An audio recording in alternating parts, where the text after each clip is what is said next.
Okay, so it's on 40. It should turn off here pretty soon.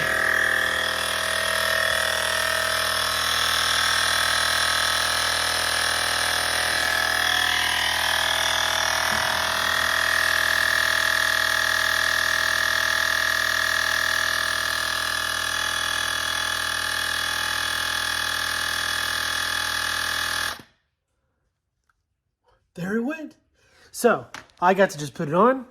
I got to set it and forget it, walk away, and it just filled it up for me all on its own. It is, I didn't tell you, but it is nasty outside. It's raining. So again, I don't have to be out in this to go fill up the tires.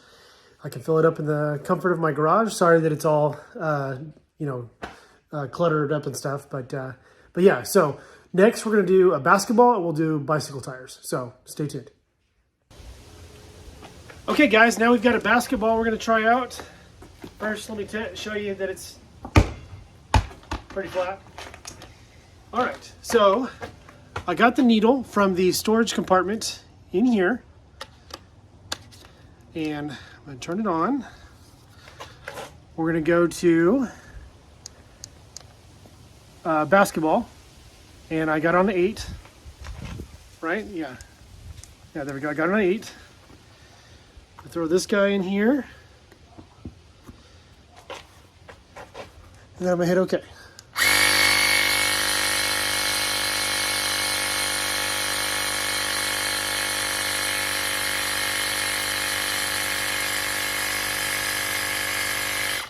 All right.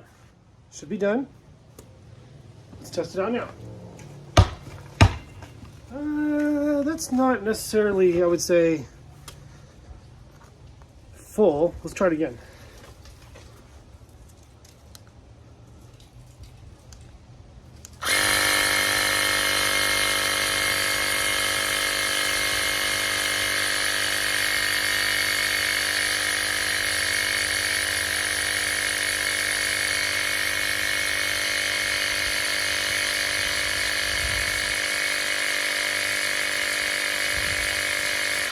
Okay.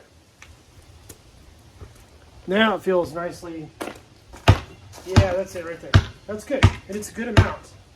So on the basketball, it seems like it took a couple tries to get the pressure right, but it did it fine. And that's still just a lot easier process to me than using a regular pump. And to get to actually see what the PSI is pretty cool. So very easy process. I've done this to 2 or 3 balls now, and it worked really well. So anyway, let's go on to the bicycle next. Okay, we're almost there. Just got to 50, and then it shuts off. So take this guy off here, and that's a really good pressure. I can't push in on it, so that's really good. So basketballs, bicycles, vans, van tires works great. I don't have a motorcycle, so I can't show you that, but really like the product a lot, and I give it a full thumbs up.